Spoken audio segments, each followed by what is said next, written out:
Okay, friends.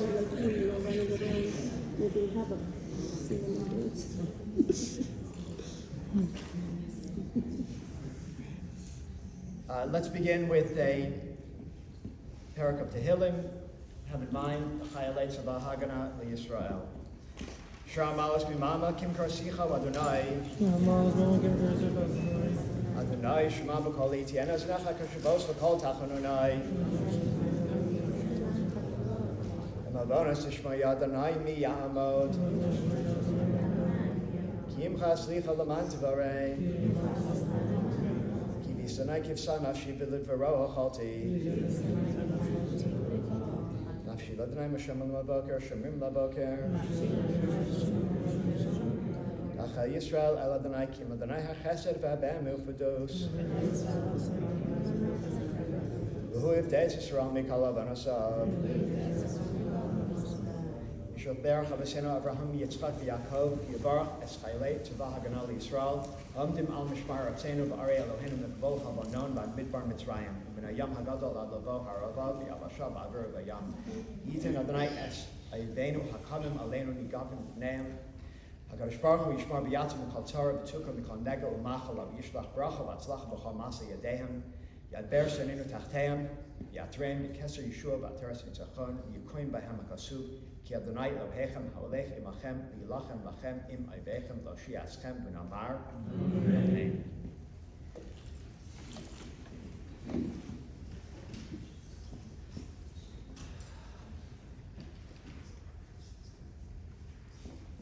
So in Oros HaMincha, Rav Kook says it's very difficult for us to picture the Avot, Avram, Yitzchak, and Yaakov, to picture them as warriors.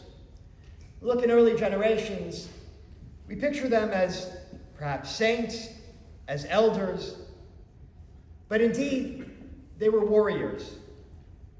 And he says it's difficult for us to appreciate because of the passage of time. We're not able to see it. We're not able to fathom it.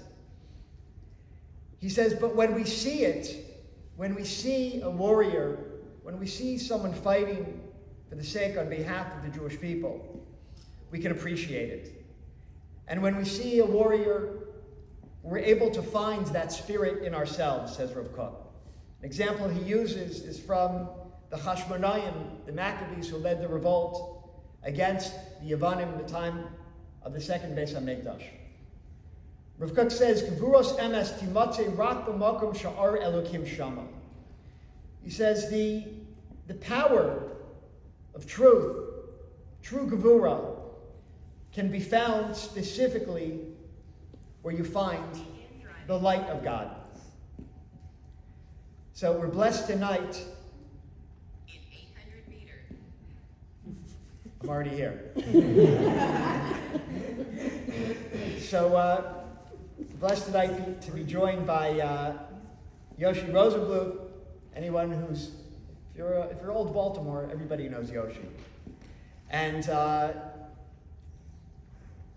I'll let him speak for himself, but I just really want to express to him, and hopefully Yoshi can take this message back to our brothers and sisters in Eretz Yisrael, that we recognize and we appreciate everything that you're doing.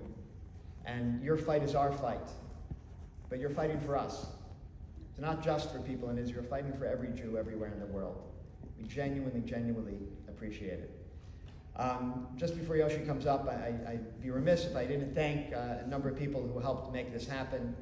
I want to thank Rabbi Jason Gelber, who really lit the fuse on this event on Sunday and has stayed on it and stayed on me the entire week to make sure this happened. I want to thank Tamar and Amir Tzemach. Behind every great woman, there's a great man. So I'm including Amir also. So someone had to hold down the fort while you were working on this. I want to thank Yair Rosebaron for helping set up tonight, Ilan Rosebaron in absentia, and Liz Engelhardt. Thank you so much. Did I miss anyone? I got everyone? Okay, terrific. Okay, without further ado, Yoshi, thank you.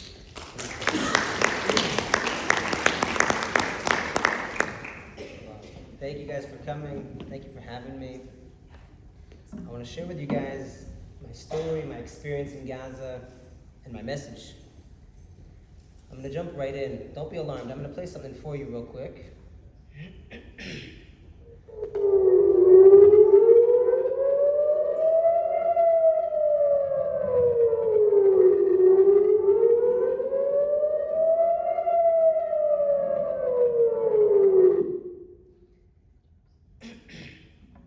Guys, this is the sound that me and thousands of our Jewish brothers and sisters woke up to on October the 7th, Shabbos Simchas Torah, to the sound of that siren and thousands of rockets raining down upon us, where thousands of terrorists stormed the border with one goal: to hurt and kill as many Jews as possible. I was in yeshiva in Esha Torah, and I wake up from the siren. I'm not quite sure what's going on because there are never sirens in the old city. And I hear my cell phone ringing. It's my officer. I don't answer it. He's not religious, and I figured he heard there was a siren, which pretty much never happens, so he's calling to see if I'm okay. I get dressed, I go into yeshiva, and guys start coming over to me, and they're like, "Yoshi, did you hear what happened?" I'm like, what are you talking about? They're like, "Something happened in the south, people were talking." They start giving me these absurd numbers. I heard there was an attack. I heard 100 people were killed. I'm like, 100 people? Like, there's never been such a thing here. That doesn't happen.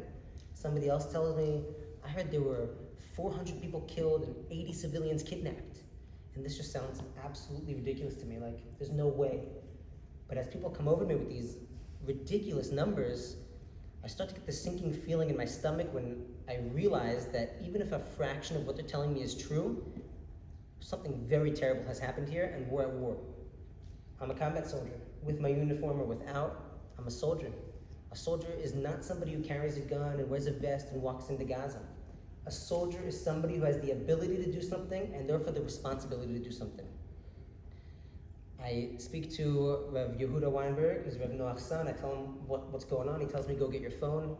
I get my phone, I call my officer. Everything's very rushed. He's like, "Yoshi, just have your phone in you, we're gonna call you soon." And hangs up. So I go up to my brother David's room, and he was a commander in paratroopers. I wake him up, I say, "David, something very, very terrible has happened. We're probably at war. Be ready." I go back into yeshiva. I've got on me, I carry a handgun in Israel. When I don't have my rifle, I grab my spare magazine, because whenever there's an attack down south, you'll feel it throughout the entire country. I got my handgun, I got a spare magazine, I got my Hatzalah radio, I got my cell phone, all on Shabbos and Simchas Torah. And I'm just waiting for the call. And we make it to Havdalah. I still hadn't gotten called yet. We make Havdalah. And right after Havdalah, my brother and I hop in the car and run home to prepare. Before we made Havdalah, during Shabbos, before I got the call, I was still waiting for my call. There was a family there in from out of town, from America. I had actually known one of the sons. I was an EMT at NCSY Summer Colo. And there was a boy that was there. His older brother is in the army, and his parents were visiting in from out of town. And his brother got the call pretty much right away that he was going. And I watched. This was really none of my business, but I couldn't quite turn my eyes away. I watched as the father hugged his son goodbye and sent him off to war. It was a really personal moment. It was really none of my business, but I just couldn't quite bring myself to look away. And I could see the fear on him, and he hugged him, and he didn't want to let go, but he had to. And he doesn't know when he's going to see his son again. He doesn't know what kind of danger he's going to be in. I watched this father afterward try to find just some quiet corner where he could maybe cry, maybe speak to Hashem. And it was very hard to find this in Esha Torah and Simchas Torah. I will never forget this face. I'll never forget that experience. I saw that same face a second time when my father said goodbye to me. When he drove me down south, and he gave me a hug, and he gave me a bracha on a Sunday. And he didn't know when he would see me again, what kind of danger I would be in. He dropped me off. Other guys from my unit picked me up where he dropped me off. We went to the base down south. Everything was very rushed. Something's just very wrong here. As we're driving down there on the highway, there's just cars parked all along the highway. Cars parked everywhere, of all the reservists. They didn't have parking spots. There wasn't enough room for 360,000 people to park. They just parked wherever they could and left the car. One of the guys in my unit, by the way, his car was stolen while we were in Gaza. His car was stolen. We get to this base called State Teiman.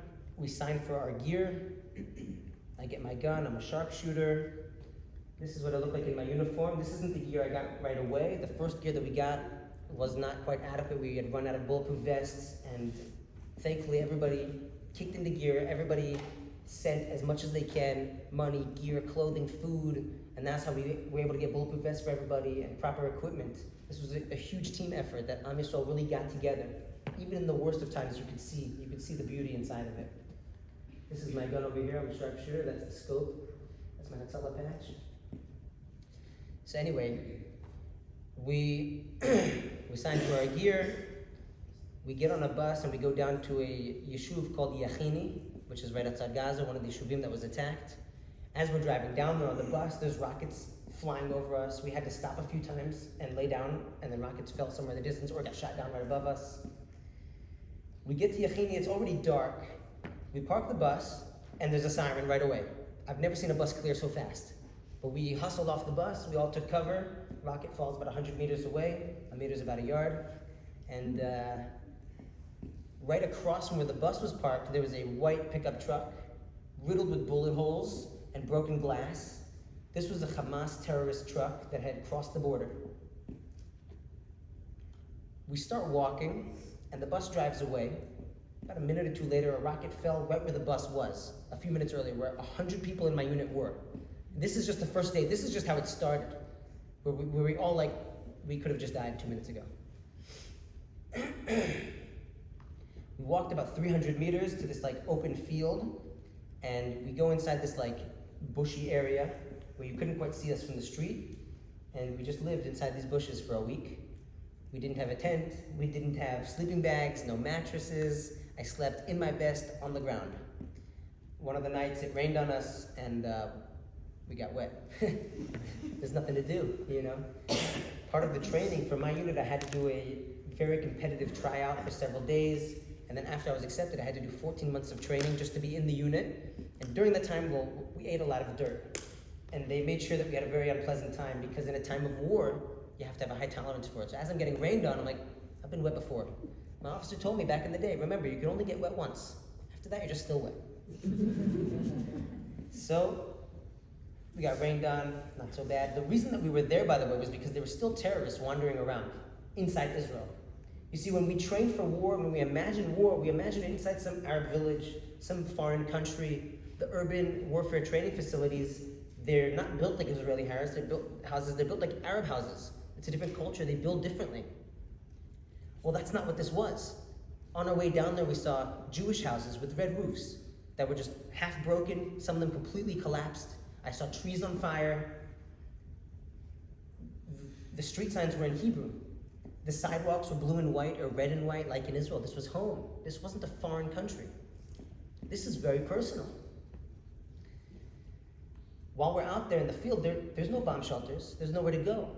There were bombs falling, and this is before we even got to Gaza. This is inside Israel. We have our artillery just bombing them also, so there's non-stop booms and bangs. I hear gunshots in the distance. There was one guy that we saw, an Israeli guy who probably should have left, but an older guy, didn't want to leave his home, I guess. We see him riding with no shirt, cigarette hanging out his mouth, on a moped with a dog sitting on the back of the bike. And we're there with our full gear, helmet, bullet in the chamber, and we're like, what? Anyway, we're like, okay, back to real life. A day later, we would get, throughout that time, we would get calls from the intelligence saying, hey, we think there's terrorists here, go check. We think they're here, go check. We get a call that there's a gray car, and we think it's terrorists. We see the car, we run out, we start screaming at them to stop, we shoot in the air, we shoot at the car. The guy's waving at us, stop, don't shoot! It was the old guy from the bike with the dog. I don't know what this guy was doing there, but... We were there for a week in Yachini. After that, we go to an urban warfare training facility where we trained all throughout Shabbos. There was no Shabbos. We trained from the morning till the night. And the idea was that we're about to go into Gaza. After Shabbos, they tell us, guys, change your plans. We're not going into Gaza. We're sending you to a base called Yiftach on the northern Gaza border. We go to this base. There were 2 dead terrorists outside the entrance to the base. Nobody had time to get to their bodies yet. It just wasn't a priority. Excuse me. 3 soldiers were killed on this base, including a female soldier. One of the missions that we did while we were there, we swept this huge open area trying to find her body, and we didn't find it. 2 paragliders had landed inside this base, and thankfully the terrorists were killed right away. They weren't able to hurt anybody. We spent 3 weeks on this base, guarding 3 hours on, 3 hours off, 2 hours on, 4 hours off. It was very difficult. You're wearing your bulletproof vest a lot. There was one night where, there was a constant risk of drones, by the way, of enemy drones that have RPG heads attached to them. There's 2 types of alarms. There's purple rain and red alert. Purple rain means there's bombs or rockets flying over you and they can get shot down on top of you. And red alert means it's falling in your vicinity. Both very dangerous. We get there and we're running to the shelter every like 10 minutes. And at a certain point we kind of just got used to it and stopped going to the shelter. I would be like sitting on the floor. This was a huge improvement, by the way, because instead of on the ground, I got a sleeping bag and we had synthetic grass, and it was nice. And I'd be sitting there on the grass with my friend, leaning against our heavy backpacks, and there would be like a purple rain, and then we would just kind of lean over and then sit back up. As the time went on, we had to really remind each other that we can't get sloppy. We have to do our hishtadlus. There was one night, it was a Friday night, I had just guarded 3 hours. I just took off my vest and we get an alert on the base, and it says, Chadirat mechablim lemutzav. Chadirat mechablim lemutzav, which means terrorists have infiltrated the base. And we're like, what? So I got my handgun on my leg, I rack around, I got a bullet in the chamber of my rifle, everybody's back in gear, and we're literally 360 guarding inside of our own plugai, inside our own area in the base. This is our own home. There's no place that is safe. Now, my team was responsible for the security of this base. So we had to then sweep the entire base. And everywhere in the base, there's a bunch of different units in this base, and everybody is behind some kind of cover with their gun, ready to shoot anybody who moves. And the terrorists, by the way, they wear Israeli uniforms. It's very difficult. One of the biggest risk in the army is what's called dutz, is friendly fire. It's a huge risk. It's very, very difficult to manage all of this. As we're sweeping the base, we're literally saying, Tzal, Tzal, don't shoot us, please don't shoot us, we're the good guys. And we swept the whole base. They said, okay guys, it's clear, never mind, they didn't make it into the base. We take off our gear, then the alarm goes off again, same thing, we swept the base again. It turns out the terrorists did not make it in the base, but this is when they had come in by Zikim from the beach. And there was a huge firefight. We heard the firefight right outside our base. We spent 3 weeks on this base, and during that time we're reserves. We're talking, are they going to send us into Gaza? No, they'll send us to the Shomron. That's where I live. I can just drop home maybe, Are they going to send us in? They're not going to send us in. Maybe they will, maybe they won't. Well, they did. Before then, in Yiftach, I want to show you my friend, Charush. He's probably 50 years old. He's in my unit. And notice, by the way, he's putting on the tefillin, but he's not wearing a yarmulke. Just to paint a little picture for you of what's going on. He told me, he said, my wife's whole family was captured. And they're in Gaza. And I'm like, how are you doing? He's like, I'm okay, I'm here. Like, I'm doing everything I want. He was dying to go in and just get them back with his own hands. But at least he's doing everything he can. I said, okay, so how's your wife? He's like, oh, she's a mess. I can't even imagine. Now, thankfully, the women were released during the first exchange. One of the men is still there. The grandfather is still there. I took this picture in New York, and I sent it to him. I said to him, don't worry. Our Jewish brothers and sisters have not forgotten about you. We know what's going on. This is the grandfather, Avram Mandur. He's still there, 78 years old. Held captive. After 3 weeks, we go to another urban warfare training facility, and we trained again all throughout Shabbos. I'm sorry, this was before Shabbos. Honestly, I don't remember what the dates were. But we went back to State Teiman, preparing our gear. They told us we're going in Friday night. I was pretty chilled about this whole thing until I made the phone calls to my family telling them that I'm turning off my phone on Friday night. And then when I heard the worry in their voices, that's what really got me nervous. Now, I'll tell you guys the truth. If I hadn't spent the time that I did in Esha Torah beforehand, if I hadn't developed my understanding and my emunah beforehand, I don't know how I would have coped with all of this. It's very clear to me that Hashem determines when I live, when I die. I have to do my hishtadlus. But I'll tell you guys, I was closest to God when I was in Gaza. I spoke to God all the time. I speak to God all the time in my own words, but especially over there. Friday night, Kabbalah Shabbos, well, it was heavy. I was only able to be there for about one of the songs that we sang because we had to work on our gear. And I didn't really sing because I was just there holding my friend Donald and we were just crying. We were just crying with all the other guys that we didn't even know. And my team, you gotta understand, we're very, very close. We train together, we risked our lives together, we've frozen together outside, we got rained on together. We're very, very close. And we have no problem being vulnerable in front of each other.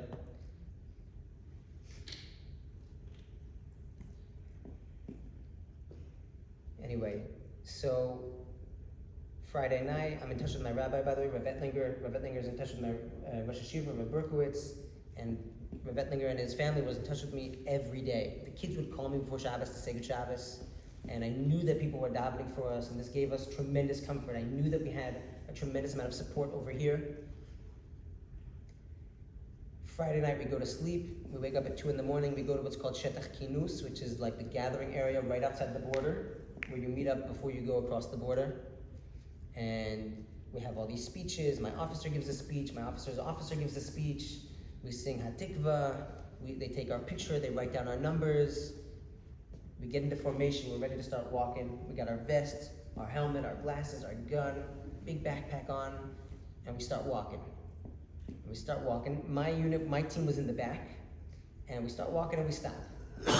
And we start walking and we stop. And then again, we start walking, and again, we stop. And this time we waited for like an hour. And we have no idea what's going on. We don't know what the holdup is, but the guys in the front start coming back. And they're like, change your plans, guys. We're not going in. Surprise. So, okay, never mind. We're not going in. We stay at the Shetach Kinus. This is on Shabbos day. For the rest of the day, they brought us sleeping bags late at night. And we slept on the floor. At least we had sleeping bags. And it rained on us. And it poured on us. And I had taken my shoes off before I got into the sleeping bag, and I had thought in advance, I put them upside down just in case it would rain. Not everybody thought about that, by the way. Some people had a nice surprise the next morning. I remember I'm in my sleeping bag and it's raining on me. I'm trying to find a part that's kind of dry, and I'm like, Hashem, please make it stop. We go back to State Teiman, to that base Sunday morning when I get my phone and I get to tell my family, hey guys, surprise, I didn't go into Gaza, no need to worry, you know? But they tell us we're going in on Tuesday, so you have 2 more days. Well, 2 hours later, I call them back again and go, surprise, never mind, good joke, we're not going in on Tuesday, we're going in now. Sure enough, Sunday night, we go back to Shetach Kinus. This time the speeches were much shorter because everybody gave their good speech the first time. And again, bags on our backs, bullet in the chamber, full gear, glasses, and we start walking. And we get to the border, and it's this huge fence with a big opening in the fence. Now, something you should know about combat soldiers. We're a bunch of kids. We're a bunch of kids. Even the reservists, even the men. Put a bunch of men in a room together and they're a bunch of clowns. But when it comes to combat, our training kicks in and it's silent. When we're at work, it's silent. One of the teams with me in my platoon, last year I was stationed in the Gush and I went on an arrest with them. And these guys are younger than me. They're like 23. And they're major jokesters. And in the bus, on the way to the base before we go to the arrest, they're joking around. One of them actually goes, guys, wait, says Tefillah Saderech. By the way, this was an almost 100% not religious team. Said Tefillah Saderech before they go to the arrest. Everybody says Amen. When we went to the arrest, so I went in an armored vehicle with 2 officers, and they went on foot from a different direction. So I actually pulled up to the house first, and I was giving cover before they got there. And this whole team of jokesters, when they came in on foot, total silence. You don't hear a thing, not a word. It's totally organic. Everybody knows where they have to go and what they have to do. Everybody's looking where the threat might be from. It's amazing to watch. Same idea. We get to the border, and then everybody's very quiet. And we cross the border, this time for real. We start walking along this sandy dirt path. Now, once we cross that border, there could be tunnels anywhere. There could be snipers anywhere. There could be anything. There's not likely to be mines on the path because it's already been cleared, but if you stray from the path, who knows? We're all super focused, and we're just trying to hope that we don't get attacked and looking from where it might come from. We walk about 2 kilometers into Gaza, and we reach our campsite. The people that we had been switching, we go into their camp, and I see a soldier walk over to me, and it turns out he's the head of my Hatzalah team in the old city. He was there, I switched him. I see another friend of mine from the Yeshuv, and this was like so nice to see each other. It's like, this is so personal. This isn't some foreign country, this is our home, this is our family. If you're Jewish, you're part of a family of 14 million people. All the soldiers there are covered in what's called pudra, which is like very finely ground sand dirt that's been ground up from the tanks and the armored vehicles, and it just gets everywhere. It's like powdery, and it gets in your hair and your eyes and your food. You hear it like crunch as you're eating. You could actually step in it and not notice, and you'll sink to your knee. So I'm speaking to my friend, and he's just covered in this stuff. And he says to me, speaking very quietly, like he had been 2 weeks inside at that point, he says to me, Yoshi, don't believe the silence. He says, the silence is a lie. Sheket hu sheker. Don't believe it. He says, right before you guys switched us, an RPG flew past my friend's back. One of the officers was shot in his gun. By the way, you hold your gun like this. The bullet came and hit right here. Understand what that means? That means a couple inches in either direction. If his gun was down, the gun actually still worked. He just had to pack it after every time he shot until they were able to switch it for him. People would ask me, did I see miracles in Gaza? I saw miracles everywhere. If you know what to look for, you'll see them everywhere.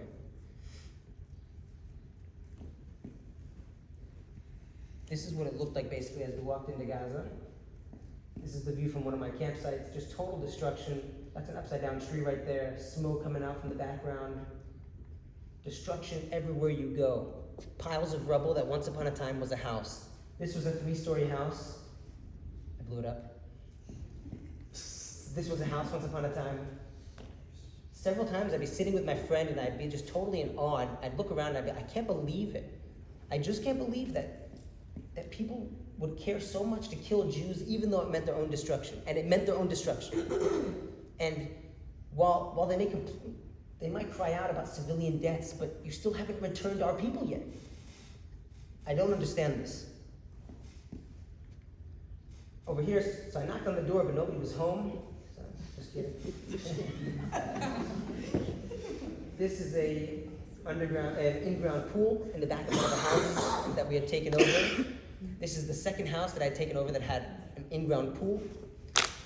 And the news doesn't tell you about this, the media won't tell you. They'll show you the refugee camps and how people live in squalor and really condensed houses. They don't tell you about these beautiful, huge houses that I took over that belonged to Hamas terrorists that were doing quite well financially. Notice right up here, this is a guard tower. Why were they guarding right here? Because this is a UNRA school that the terrorists would constantly attack us from. I would see bullets flying out of this building. At the house next to us where another team was, there's a type of bullet called a notev, which has a little like fire in the back, so it looks like a red line as it's flying. They were constantly attacking from there, but for political reasons, they wouldn't take it down with an airstrike, even though it was a major threat to us. It was actually 4 floors high. The soldiers that were there before us, they put 100 bombs in there, and it went down 1 floor. So my unit comes in like, all right guys, we'll take care of it for you. We'll do it right this time. We put in 110 bombs, it went down 1 more floor. You couldn't believe it when that happened. Right here is another school. We had taken over this school on foot. When the guys had done that, I was in this house, covering them, because it had the higher ground. Inside this house, I saw toys and a dollhouse in the corner, and it was like colorful. It looked like a loving family's house. This was uncomfortable for us to be in here. We were sitting on the floor. Some of us were guarding, some of us were like resting. We switch each other, and we're looking through the family's wedding album. And first of all, the woman did not look happy in any of the pictures. And we were trying to find something that would tie them to terrorism, to Hamas, because we felt awkward being in this house. And I'm even like wondering, it's realize the Jewish neshama that in middle of war, in middle of Gaza, they have our people hostage, and I'm still wondering, well, where's this family? Are their kids okay? It like doesn't make any sense. I'm wondering where they are, and I feel uncomfortable that I'm in their house. I'm thinking to myself, what kind of memories these kids had in this house? Was this a good family, or were they not a good family, you know? Well, in the photo album, I found a family picture with them posing with a Hamas flag, and a picture of Arafat, and that made me feel a little bit better about their house being pretty much destroyed. This is a close-up of their house. This is the better half, by the way, because the other side was pretty much missing. In the middle of the mission, the sun starts going down, and I said to my guys, hey, cover me, I gotta daven mincha. And this is me inside the house. One of my friends snapped a picture with his GoPro. This is what it looked like on the inside. And this is one of the better situations where this house is at least standing. Notice the holes in the wall, the bullet holes everywhere. Somebody actually pointed out to me, which is interesting, like, I wonder what schus they had to have a mincha daven in their house. I wonder. This is an automatic grenade launcher. This is a monster of a gun. This is facing over here would be the schools. When this gun shoots, it makes a pop, pop, pop. The grenades get shot out, and then a boom, boom as they hit their target. It's accurate to over 2 kilometers. This is what it would look like if you're shooting it. It's got those thumb things. I took this picture because I thought it would be cool. All of these pictures, by the way, I took with a 10 megapixel digital camera I got from my bar mitzvah. I brought this camera in just because I wanted my own memories. I snapped pictures. I had no idea that I'd be talking in front of people. It turns out that actually I have terrible stage fright, but I have a message, and I'm going to stand up here because it's the right thing to do. Like I said, a soldier is somebody with an ability and therefore the responsibility. Courage, bravery is not the absence of fear. It means that you are afraid and you do the right thing anyway. These were houses to the east of us that soldiers had been living in. This is my camp. This is what it looked like. We lived in several areas like this. That's my tent right there. Inside that little tent was me, Vinner, Vanoch, and Levi. The 4 of us were very, very close. Amongst inside the team, we're very close. The 4 of us in the tent with our vests, our backpacks, our guns, our helmets, everything. The camp basically was just made by a tractor that just pushed everything and made these little walls of dirt. And notice, by the way, all of this fresh dirt, this was all olive trees. Total destruction. It makes no sense. There is no protection from the air whatsoever. There's no bomb shelter. There's no siren. There are bombs falling around us. There's nowhere to go. The best we have are these dirt walls if somebody's on the ground trying to shoot at us. But some of you may have seen the video that Hamas took when they dug and came up right inside the soldiers' encampment. So that was the soldiers right next to us. That was about 200 meters away from me. They probably dug right under my feet, popped up by those soldiers. Now, before they had come out of the ground, the intelligence heard them talking, figured out which soldiers they were underneath, warned the soldiers. The soldiers moved away and waited. And our officers told us, they said, guys, get ready, soldiers are about to pop up over there, and there's gonna be a loud boom. And sure enough, a terrorist pops up and just walks out of the tent. And then they blew them up. You're not safe. Your life is in danger all the time. But you can't quite stay in the fight or flight mode. You can't stay in survival mode all the time. The human being is fascinating how he'll kind of get used to whatever situation he's in, no matter how bad it is. I'm sure my blood pressure was higher than it should have been, but contrary to what they tell you, by the way, war is really not so fun. There was one time where I was filling up my water bottle, and then I hear this sound. Now, the sound of a bullet, by the way, and all the time, there's booms and gunshots in the background. That was just all the time. That was normal. I would sleep through it, no problem, by the way. When there was a ceasefire, there was no shooting. There was this drone flying above us, making I couldn't sleep. A bunch of us had to put in earplugs. We couldn't handle that. The booms we could handle, but buzzing we couldn't handle. So I'm filling up my water bottle, and all of a sudden I hear pew, pew, pew, pew. You see, the sound a bullet makes when it's being shot is usually a pop, pop sound, but when it's flying past your head, it's a different sound entirely, and it's really unpleasant. I feel the power of it, phew, phew, and I duck down and I said out loud, dude, stop! I don't know who the dude is I was talking to, but I just wanted it to stop. What had happened was, terrorists had popped up out of a tunnel, shot an RPG at the house next to us, and opened fire on them with a AK-47. 2 of those soldiers were injured. Thank God none of them were killed. They start spraying bullets everywhere. I don't know whose bullets they were, but they were flying over our heads, and it was really unpleasant. Now, about a week later, a friend of mine and I were guarding right here. This is the entrance, and we were guarding right here. There were 2 guarding posts, one right here and the other one by the school.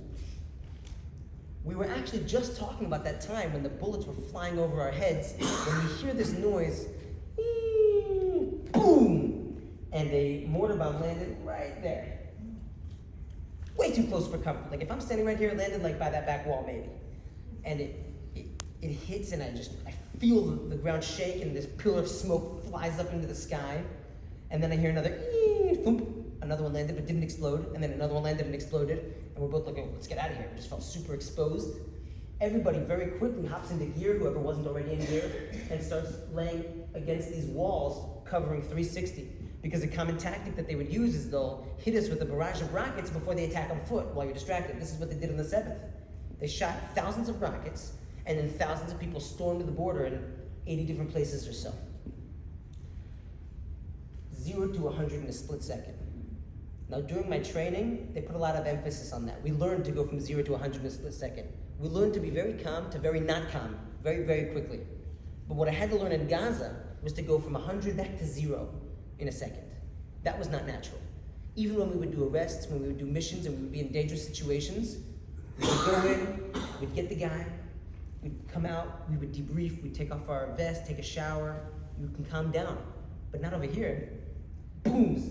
We take cover, we're waiting for an attack, waiting for somebody to start screaming. Nobody did. Okay guys, back to coffee, back to backgammon. It's pretty crazy actually. The next day, I was guarding the same spot with the same guy, and again, 3 bombs landed right here.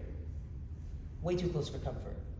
Now I mentioned earlier, I really intellectually, I understand that Hashem determines when I live, when I die, as long as I'm not reckless.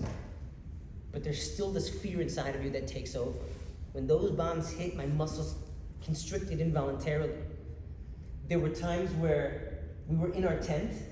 I wasn't the only one actually. There were times where we were used to booms, but some of the booms were so loud. There was times where from total sleep, I stood up. I totally stood up, and then laid back down and went to sleep. When I was in a house, which is actually right here, I was in this house for a week. There was a boom so loud, guys jumped up from sleep, jumped up and ran out of the room. They thought the house was about to collapse on us. Things like in the house were like falling, like.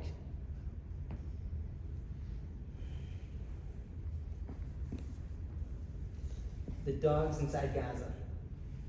God sent us the dogs in Gaza. I'm not joking. You'd have expected them to be vicious and violent and aggressive, but they weren't. They were dying for love. And they stayed right beside us all the time. When we would walk from one campsite to another, they would walk alongside us. When I would guard, like at this place I just showed you, I would sit right here at night. Even though I have my night vision scope, I can't quite look at it all the time. I can't see everything all the time. The dog would sit right by my feet the whole time. And every once in a while, it would pipe up and start barking. And then we would quickly look at our scopes to see what it was. It was usually another dog. Hashem sent us another pair of eyes and ears, better than mine. There was a cat that would come and just sit on my lap when I'm guarding. And that might be a little bit gross, but truth is I hadn't showered as long as the cat. 3 weeks straight inside Gaza, I hadn't showered. I don't know if I should tell you how many times I changed my socks. Rhymes twice. This is what we would do in our free time. We would be constantly rotating whoever's guarding, whoever's on the response team, and guys have to rest. Soldiers are first and foremost human beings. One of the guys put together this table. I don't know how he did it. They threw an Israeli flag over it, and we played sort of ping pong with a soccer ball. Now what you don't see is the like 8 or 9 guys that were right over here with the vest and the guns, and then we would switch. We'd put on the vest and the gun, and then they would play. I took this picture because it really just kind of painted like a picture of what the day was like. The backgammon, the helmets, the guns on the table, if it wasn't right on you. The radios. Like in the Vietnam War, we would crowd around these radios, playing with the antenna to get good reception. And every hour, on the hour, we would always be, shh, the news is on, the news. So we could try to hear some good news, hopefully.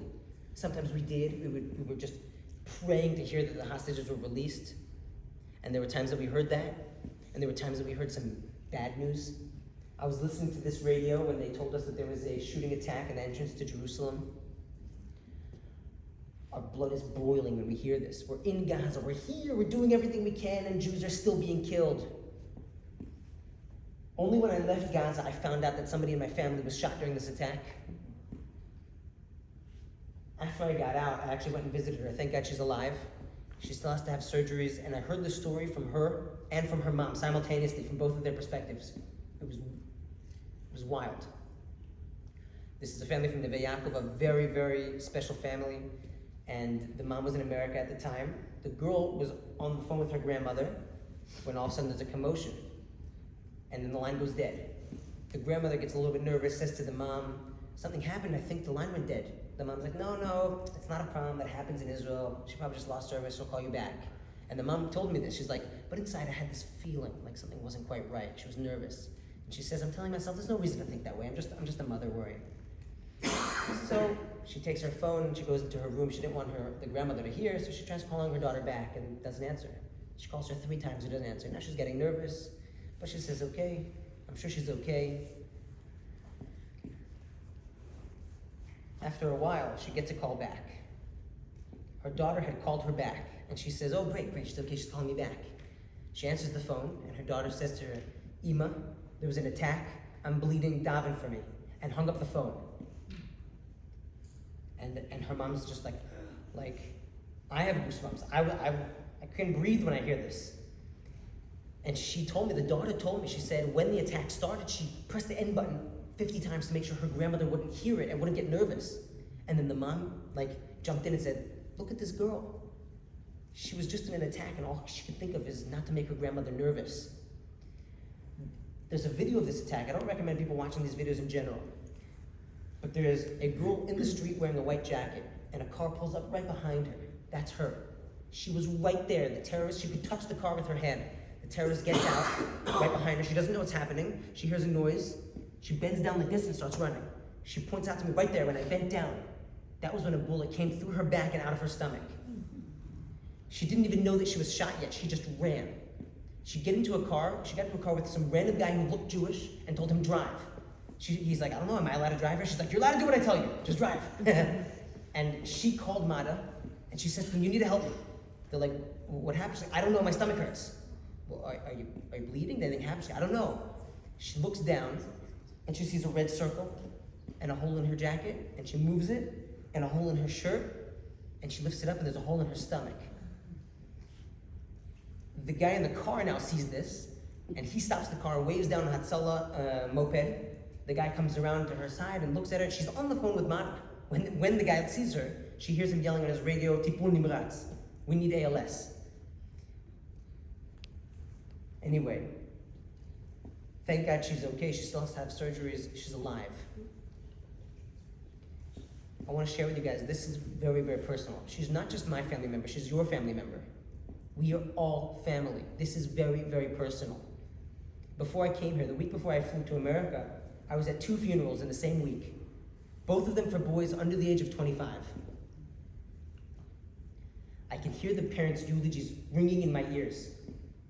If anybody ever doubts whether or not a human being has an neshama, if somebody has the misfortune of hearing a parent eulogize their child, you'll have no doubt. Because this is pain not from this world. This was a sound not from this world. The second funeral I went to, the first one was my friend. The second one was the boy that I'd never met. But I stood there and I cried anyway.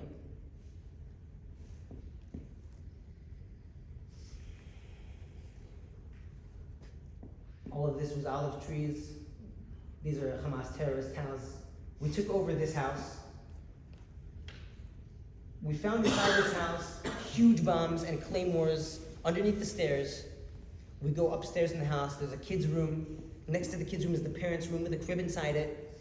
Next to the crib is a clothing drawer. We open the drawer and there's 3 grenades inside the drawer next to the crib. There's parts of an AK-47 next to the bed. This is unfathomable. To have grenades next to your baby is just bombs underneath your house is just, I literally don't understand this. I really don't understand this.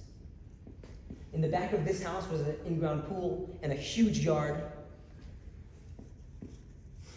This is the backyard of the house next to it. I didn't take a picture of the pool. This is only a fraction of the yard. This property in Israel would cost millions. This terrorist cannot tell me it's because he's in such a desperate situation that he has to go and kill Jews. You just can't tell me that. I was in his house, both of his houses. I found in the house all of his books. It turns out he was a lawyer with kids, a baby, and bombs in his house, and grenades in the drawer. Right behind me, this is a Hamas weapons factory that was producing rockets that were being shot at Israel civilians. I'm holding right now explosives. My unit does advanced combat explosives. These are anti-tank mines, what we would use to blow things up. Where we were before, where those houses were, that was evacuated. There were no civilians there. It was an active war zone. When we got the intelligence about this factory, this wasn't evacuated, this area. This is very, very dangerous. There are Gazan people walking around. There were tall buildings. Tactically, this is a nightmare. You always want to have the higher ground. You don't want to be on the lower ground. We're putting ourselves at a disadvantage because this is what we have to do. We can't allow them to keep making rockets. We take over this factory. This is what it looked like on the inside. Huge, huge, heavy machinery. All of these on the floor, those are huge tubes. Those are all going to be rockets. We planted bombs on a lot of the machinery. I signed my name on them. I took these pictures for my mom, to be honest. I figured she would like them. These were all rockets. These are all bullet holes. This is a huge piece of machinery. I put a bomb right there at the top, and this is det cord. This spray paint guys would take, I don't know if I have a picture of it. Let me see if you can see. I don't have a picture of it here, but guys would sign the zecher, and they would write people's names, their officer who was killed, their friend who was killed, and there's nobody who doesn't have a friend who was killed. I've lost 5 friends in this war already. We plant these bombs, and really in a mission like this, we want to get in, do our job, and get out. But we had gotten a call that they had found a body, and they wanted to make sure it wasn't one of the captives. So we had to wait. My officer divided the team in half. He didn't want the whole team to stay there. He sent me and half of my team to a house not far away. As a general rule, we don't use the doors. They can be booby-trapped. We blow our own hole in the wall. I walk into this house. There was another team in that house. I walk into the house. I turned right. There was a room right there. And I was feeding one of the dogs. And we hung out there for a while. And then I hear this commotion, and I look over and I see a guy on the floor bleeding. And I'm like, before I could even go and start treating, the medic had already gotten to him. And I'm like, well, what happened? My friend Don grabs me, Yoshi, get in here. He pulls me into the other room. All of my guys were now standing back to back in a circle. Totally feel super exposed. He had been shot by a sniper right by the opening to the house. Thankfully, he's alive. He was shot in the arm. And we're just waiting for a rocket to come through the house. This is a regular house. It's not bulletproof. It's not a bomb shelter. There could be a sniper anywhere. I'm looking out the windows and I see tall buildings. There could be a sniper anywhere, and I'm trying to, hopefully I'll see him first before he sees us. They tell us, guys, there's a sniper somewhere. You guys have to know, I don't know why. You guys now have to go to this other place across what we call Shetach HaShmadan, the kill zone. The kill zone is open field with tall buildings around it, because you're in the kill zone. So they said, okay, you now have to cross the kill zone. So we get to the opening in the wall. Before we go through, Levi says to me, he says, Yoshi, do you want to go first or me? And I'm like, whichever you want, bro, I'm with you. You see, there's no better option because the guy who goes first might get shot, but the guy who goes second might get shot in the back. So he goes first. Before I walk out the hole in this wall where a guy was just shot from, where we know there's a sniper, I said out loud, I said, Hashem, please protect me. And I didn't hesitate, I ran out. And we're reservists. We're not in our mandatory service. We're not in the shape we used to be. We don't want to run. We like to walk, you know? Yeah, we ran. We ran really fast.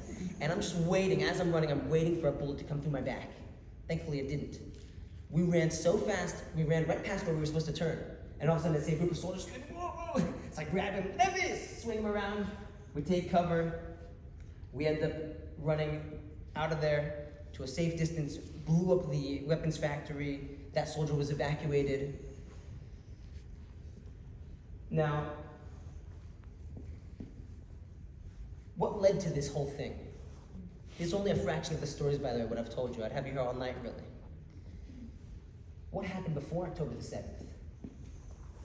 You see, this war that we're experiencing right now, this was not a war in Gaza, nor is it a war in Lebanon, which is about to explode, by the way. It's not good up there. They just haven't really made it public, and now people are finding out about it. It's been bad from the beginning. One of my best friends, several of them actually, have been up there from the beginning. One of them has been telling me, he's like, bro, I've been living in a trench with bombs falling around me. As he said this laughing. But he's not laughing. I know him very well. He's not laughing. He's terrified. I'm going to switch him, by the way, on February 11th. This is not a war in Gaza, nor a war in Lebanon. This war did not start on October the 7th. This is a 2,000-year-old war on the Jewish people. This is a war of sinas chinam, of baseless hatred. What led up to this war? This was the state of Israel right before we were attacked. There was the worst strife that I had ever seen. I had never heard of such strife amongst the Jewish people. between the riots, the protests, Tel Aviv on Yom Kippur, it's unfathomable. I remember telling people, guys, we gotta get our act together or we're gonna get attacked. You see, throughout Jewish history, we see this. When the Jews rebel against God, God is patient and tolerant, gives us time to do tshuva. But when the Jews fight amongst each other, Hashem is intolerant of this. And he sends in a foreign enemy to remind us that we are family and we must stick together. An analogy would be like for a parent, if a child rebels against you, it hurts. But if a parent sees the children fighting amongst each other, your heart is torn apart. This is Hashem's feeling with the state of the Jewish people when we don't get along with each other. The first Beis HaMikdash was destroyed because of the three cardinal sins, the three worst averos that we're supposed to give our lives instead of committing: murder, adultery, and idolatry. The Beis HaMikdash was destroyed, the Jews were exiled to Bavel. It took 70 years to do tshuva and come back and rebuild. 70 years to make up for the worst averos. The second Beis HaMikdash was destroyed because of sinas chinam, baseless hatred. We just weren't getting along with each other. Sinas chinam comes from Lashon Hara. What is the number one rule about relationships? Communication. They either make it or break it. Guys, it's been 2,000 years almost. 2,000 years, we haven't rectified this. Every Tisha B'Av, we mourn the destruction of the Beis HaMikdash. But we're not exactly mourning that it was destroyed 2,000 years ago. You see, if we were worthy of it, it would be rebuilt right away. And if it were standing and we weren't worthy of it, it would be destroyed right away. The Beis HaMikdash was not destroyed twice. It's been destroyed 2,000 times. It wasn't that generation's fault. It's every generation since then including. We haven't brought it back yet. The Chafetz Chaim, in his Hakdama, in the preface to Sefer Chafetz Chaim, he brings 5 proofs that Lashon Hara is the reason we are in Gullus today and don't have the Beis HaMikdash. It's so obvious that we miss it. The big ones, we were able to murder, adultery, we were able to see that was obvious. It's the subtle averos that get us. That's how the Yetzer Hara gets us, with the subtle ones, the quiet little voice in your head that tells you, no, this is okay, you could do this.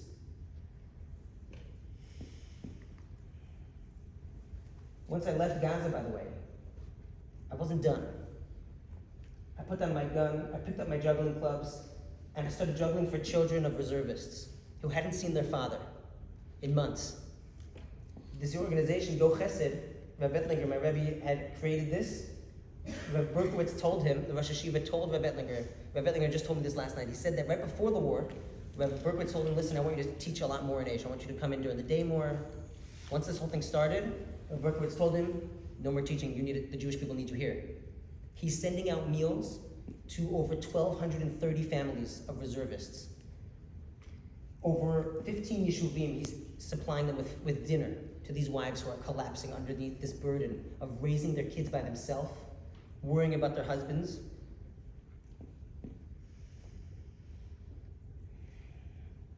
I figured, okay, I've left Gaza. I could say, I've done my time. Guys, I did my part. Let me take a break. Let me take a vacation. I originally bought my ticket to America because I needed a vacation. I had no idea I would be coming here and speaking. But it turns out when I left Gaza, I wasn't doing too well for the first 2 weeks. I couldn't quite get myself back on a normal schedule. I was having bad dreams. I took a tent, I went out to the forest, and I just lived in a tent for 3 days by myself. Me, God, nature, was all I wanted. I had to come home. I didn't want to, but it was Friday. I had to come home for Shabbos. After Shabbos, I'm like, okay, I need to get myself to a better environment. So I picked myself up, I went back to yeshiva, started putting myself back together, getting into a normal schedule, exercising, and then something amazing happened. You see, when I left Gaza, I was on a base called State Teiman that night. Rav Yaakov Walby, he does podcasts. And I had discovered his podcast when I was here during COVID, and they had a huge impact on me. After about 400 hours of his podcasts, I find myself in Esha Torah, in the Foundations program, which is essentially for people from a secular background. But I had some fundamental questions. You see, in the podcast, he mentioned that the Mishnah is the oral Torah written down, which might be common knowledge, but I didn't know that. I went to Esha and I said, I have some questions. What is God, and how do I know that it's real? What is Torah? How do I know that it's true? The Torah guides us from the moment we open our eyes in the morning till the moment we close them to go to sleep, exactly how to live our lives. But why should I live this way? I went to this program and I started investigating. And I got very, very good explanations. You get out what you put in. And I went in there with a lot of motivation. 400 hours later of the podcast, I end up in this program. About 1,000 hours later of the podcast, I find myself the madrich of the program that I started in, and that's what I do now. I now work with other guys. I share what I learned. This changed my life. It's called foundations because you need a strong foundation on which you can build. A shaky foundation, the building will collapse. But with a strong, sturdy foundation, you can build a building or a human being, a family. My life has changed entirely since my time at Aish. And it's been better than I could ever have imagined. The way that I perceive the world has changed. And naturally, I have a deep love for people. I come from a house that is very proud to be Jewish. For us, when there's an attack, it is personal. My mom takes every single one personally, which is heavy and it's hard, but it also means that we have a deep love for every Jew. Doesn't matter how we dress, doesn't matter what sect we come from, as if we're different. That's our biggest mistake. There were 12 tribes from the beginning, but we're still one family. We're different pages of one book, different branches of the same tree. If we think that he wears those socks, now I wear this color shirt, that we're different, well, that's why we still don't have the Beis HaMikdash. Rav Berkowitz said to me, I sat down with the Rosh Hashiva before I came here. He said to me, remember, Achdus, unity, is not about agreeing with each other. People are not going to agree. We must love each other anyway. Now, over the years, I ended up developing a relationship with Rav Walby. He's an amazing, amazing person. When he heard that I listened to his podcasts, my older brother learned next to his brother, told him, gave him my number. He sent me a message saying, hi Yoshi, this is Rabbi Walby. This is my number. Feel free to contact me. I ended up meeting him. I've gone to 2 of his nephew's weddings. He texted me when this whole thing started. Yoshi, how you doing? I said to him, I'm in the south. Then he texted me again. I didn't respond until I got out of Gaza. The night I got out of Gaza, I responded to him. He said, do you want to do a podcast? I'm like, sure. Never done one of those before. No idea what I'm doing. Found a quiet area in the base. By the way, everybody was having a barbecue at this time. They were treating us after we got out of Gaza. And I found a quiet room and video chatted with the rabbi, and that was the podcast. People started messaging me after this podcast saying that they started studying Shmiras HaLashon. They started being careful about what they say. And I started getting these messages shortly after my trip to the woods. And I'm like, oh my gosh, whatever I said in that podcast is making a difference to people's lives. And this ignited a fire inside of me that I've never experienced before. I've never been so passionate about something. When I got back to yeshiva, I was waking up at 6:15 in the morning. I was exercising with my friend. Then I was studying throughout the day. And I would go back to the gym later in the day. I would hit the sauna in the hot tub and I would stretch because my back was wrecked after wearing my vest for that long. I discovered that I have a mission now. That my trip to America is not exactly a vacation. That I need to tell people, imagine you're soldiers. The truth is you don't need to imagine, you are a soldier. A soldier is not somebody who wears a uniform and carries a gun. A soldier is somebody who can make a difference. This is a war on all of us. Every one of us have our part to play.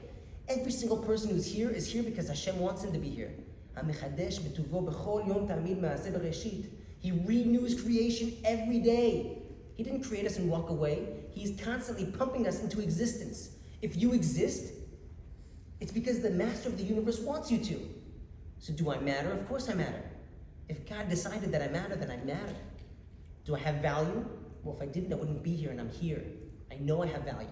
Every one of us has our own tools to complete our own mission in life. We are not judged based on other people. We are judged only compared to our own potential.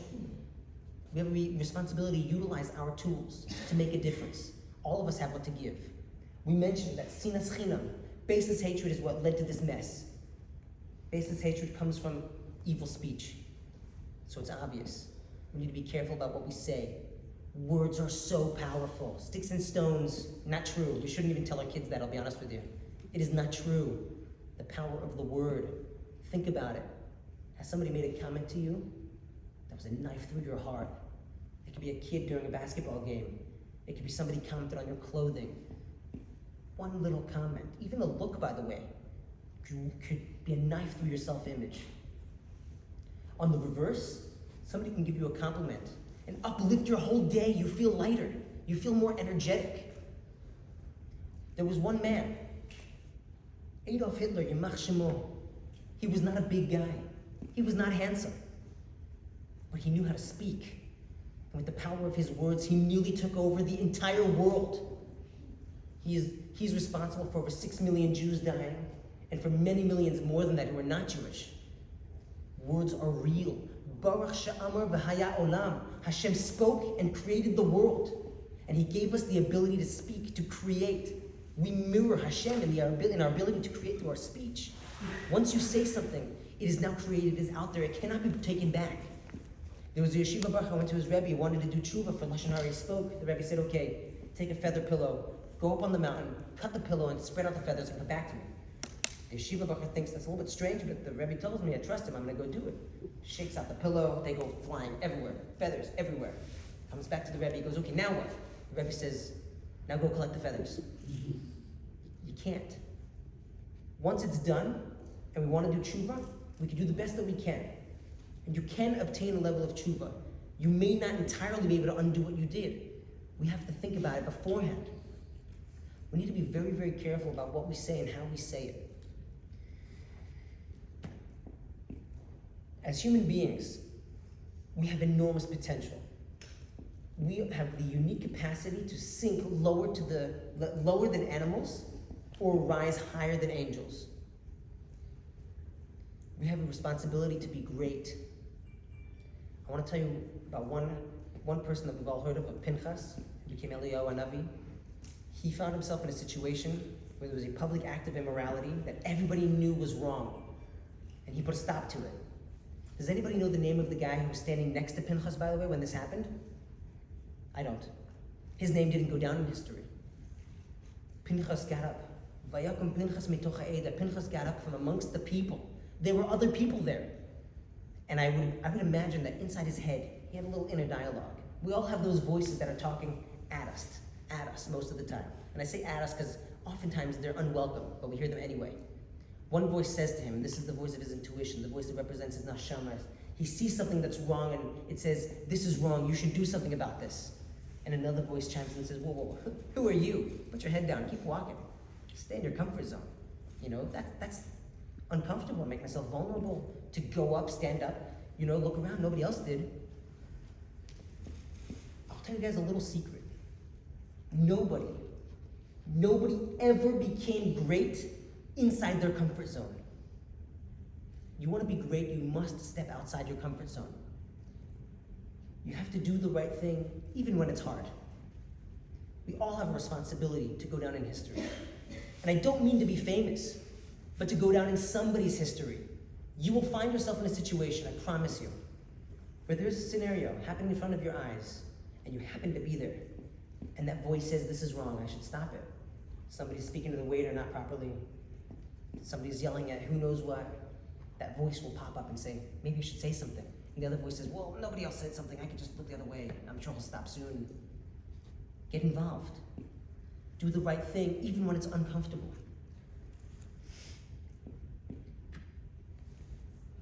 10 years ago, Tzuk Eitan, the attack in 2014, by the way, we went to war for 3 boys who were kidnapped. 10 years ago, 3 boys, we went to war. And then here we find ourselves with over 200 people kidnapped. The wake-up call is getting louder and louder. We saw the unity that we're seeing now of all the Jews coming together. During this war, the Jews were hit so hard, everybody got together, they sent gear, which we needed, and saved lives. They sent food and clothing. Everybody understood that this was an attack on all of us. Everybody did their part, and it made a huge difference. It's not over yet, by the way. This is still going on. This is where the challenge really comes in. In the beginning, whoa, yeah, let's do it, I gotta get involved. But now we're 3 months in, 4 months in, the reservists are still there. The wives are still home alone. I'm gonna share with you guys something that may be a little bit uncomfortable, but I have to share it with you. What this organization does, by the way, is not just sending meals to these women. You see, Rev Ettlinger, he started getting phone calls from the mikveh ladies. The women are crying to the mikveh ladies because the husband's not home when they come home, or he's too traumatized to be with another human being. He has to go to therapy. There is a silent Holocaust going on here. We haven't just lost 200 soldiers and over 1,000 civilians and over 200 kidnapped. There are many babies that are not being born right now because 250,000 men are out fighting in war. They started sending fancy chocolates to these women. That was what they requested. And the Rebbitzin went out and spent thousands of dollars buying these pampering kits, these creams, and nice smelling stuff. Every life is a universe. What they are doing is amazing. In Mitzrayim, when we were in Egypt, one of the tactics that Paro used, he would overwork the men so hard they would have no energy to repopulate and kill the Jews silently.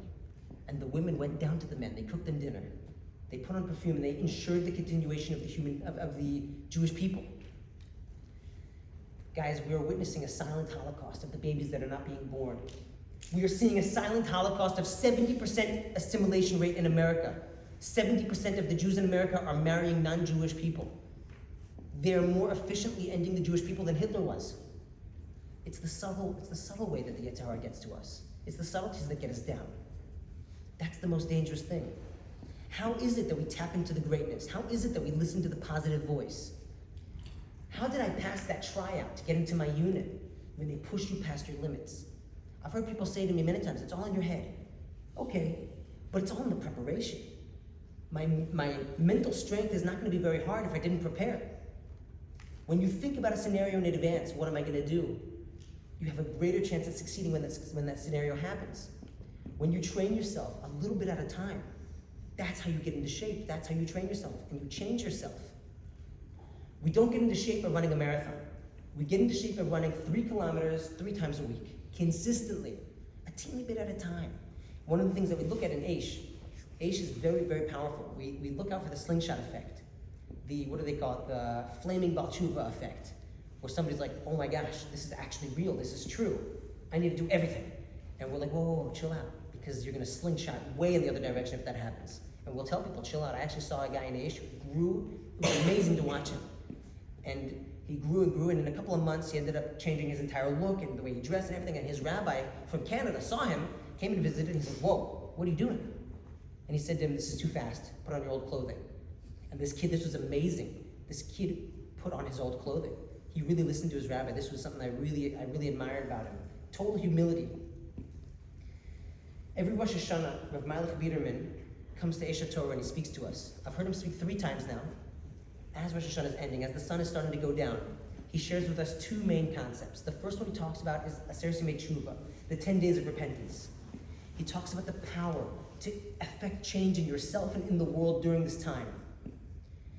The analogy he gives is like a shipping container, a huge container, thousands of pounds. The crane lifts it off of the ship, and as it's being lowered down, it weighs thousands of pounds. You can actually move it with one hand. Once it hits the ground, very hard to move. The other thing he talks about is take upon yourself a Kabbalah. That, by the way, when it's in the air, that's a Aseret Yemei Tshuva. The Kabbalah, something you could do in less than 5 minutes that you'll do every day that'll tap you back into Yamim Noraim. The entire month of Elul, we are introspecting. We're focusing in. What are my midos? What are my character traits? What do I want to work on? How are my relationships? Rosh Hashanah, then the 10 days of repentance, pedal to the metal. We're really trying to push ourselves all until the peak, till Yom Kippur. Think back to your silent prayer during Yom Kippur, of that intimate conversation with God. Now, how many of us think about that conversation during the year, or do we forget about it until next year? Naturally, we're at a spiritual peak on Yom Kippur, and it goes down afterward. That's fine. Hopefully not down to where it was before. But when you take upon yourself a Kabbalah, you can do every day. You tap back into Yom Kippur, back into that conversation, and you get a boost. I took upon myself to do 4 minutes of halacha a day. I chose to do Shmiras HaLashon.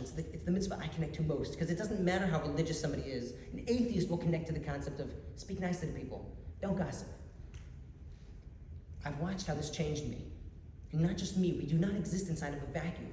What we do in this world matters. What we do affects everybody around us. It spills out into the people around us. The guys in my team, they know that I'm very sensitive about what they say and what I say and what I hear. So they're conscious and they're careful about what they say around me, just because I'm careful. I encourage everybody to take upon yourself a Kabbalah that you can do in less than 5 minutes, but every day. The one I recommend is Shmiras HaLashon. Read 1 page a day. I had put a bunch of books on the table. I bought them myself. I just want people to do this. I want people to take upon yourself a tiny step. That's how you build. That's how you change. That's how Pinchas knew the right thing to do, because he was living his life this way up until that moment. I'm going to share one last story. With this, I'll conclude. The Tower of Babel, a confusing story. It seems that the nations got together building this tower to fight God. It's unclear what this meant. But Berkowitz spoke about this, and he gave a couple of theories of what it meant. They were trying to fight God in the sky, but then why build a tower inside of a valley when you're low down? There's actually a commentary that says it had fire at the bottom, was able to fly, but even that implies that God is finite and exists in space, and that's all problematic. And even if that were true, you would just squish him like a bug. The explanation of what Berkowitz explained is like this. These people were not foolish at all. They knew exactly what they were doing.